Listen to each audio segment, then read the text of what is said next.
Turma, vamos ver agora uma aula prática completa e resumida de engasgo. Engasgo em adultos, crianças, lactentes, gestantes, pacientes cadeirantes, acamados. Vou falar de todas as possíveis situações e vou mostrar aqui algumas práticas para que você saiba agir rapidamente de forma assertiva em caso de engasgos. Lembrando que essa é uma aula prática que vai ter entre 5 e 15 minutos e é uma aula que serve de exemplo para a nossa formação de instrutores de primeiros socorros nível 3, onde eles têm exatamente essa atividade prática para fazer, que é a gravação desse vídeo. São 3 vídeos, esse é um dos 3 vídeos que os alunos do nível 3 precisam gravar para poder fazer parte de uma das atividades práticas. Bom, o engasgo é quando tem algum corpo estranho na via aérea.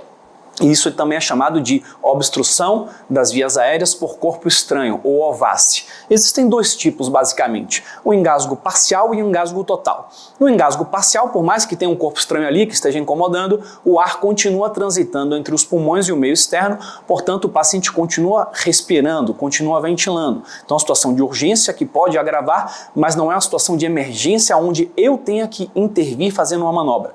O que eu preciso fazer em caso de engasgo parcial é estimular a tosse, pedir para o paciente tossir mais. Normalmente ele já vai apresentar um reflexo de tosse, onde o organismo vai tentar expulsar aquele corpo estranho. Então o paciente vai estar...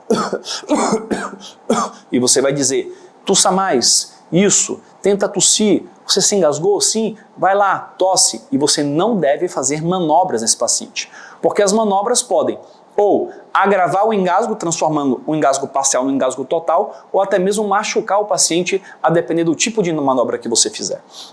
Se o paciente ele evoluir para o engasgo mais grave, ou já começar com um engasgo mais grave, chamado de engasgo total ou severo, ele vai colocar a mão aqui no pescoço e vai ficar tentando puxar o ar, mas não vai conseguir tossir, não vai conseguir emitir sons, porque não tem ar nenhum transitando. Então é uma parada respiratória devido a uma obstrução total das vias aéreas. E aí eu tenho que fazer uma manobra que vai simular uma tosse artificial.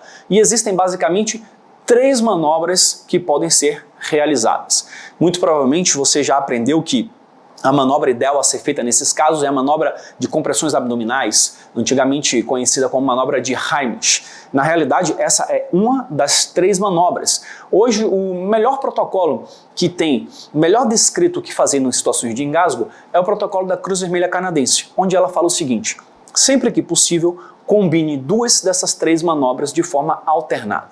A primeira manobra, a menos invasiva e que tem chance de desobstruir a via aérea, são os golpes dorsais. Para fazer os golpes dorsais, imagine que essa vítima está engasgada, eu me posiciono atrás dela dessa forma, lateralmente, coloco um braço por debaixo da axila e seguro aqui nessa região do ombro, inclino o paciente levemente para frente e faço 1, 2, 3, 4, 5 golpes nessa região chamada região interescapular, na parte superior central aqui das costas.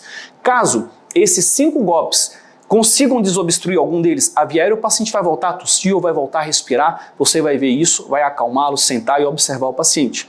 Caso esses 5 golpes não resolvam, e eu estou aqui com um paciente adulto, eu posso fazer, a depender do protocolo, tem a descrição ou das compressões abdominais, as famosas compressões antigamente conhecidas como manobra de Heimlich, onde eu vou localizar aqui o umbigo do paciente, estou posicionado lateralmente, fecho minha mão logo acima do umbigo aqui na região abdominal, pego outra mão por cima e aplico golpes. 1, 2, 3, 4, 5.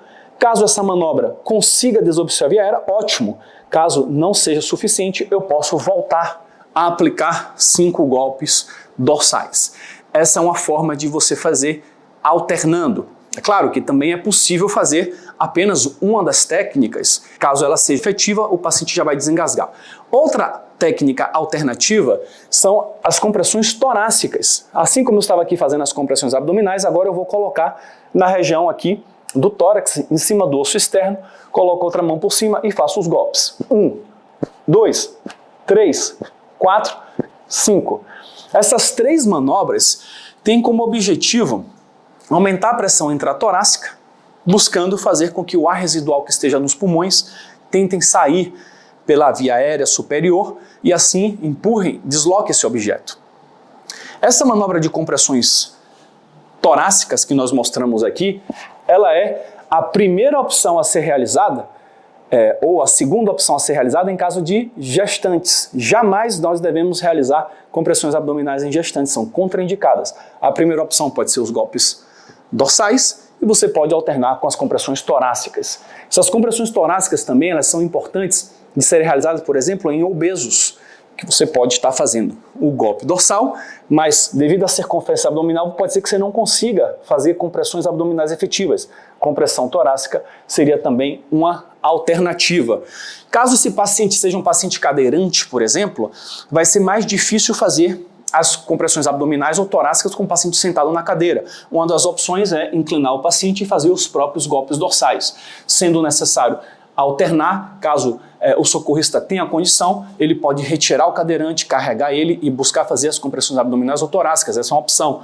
O paciente acamado, por exemplo, ele também pode ser submetido a golpes dorsais, sendo lateralizado, por exemplo, ou eventualmente a compressões torácicas. O importante é encontrar uma forma de fazer esse paciente desengasgar, caso ele venha a engasgar em engasgo total. No engasgo parcial, paciente tossindo, você tem que estimular mais a tosse. Caso a vítima seja uma criança acima de 1 ano de idade, eu posso fazer aquilo que nós aprendemos aqui no adulto.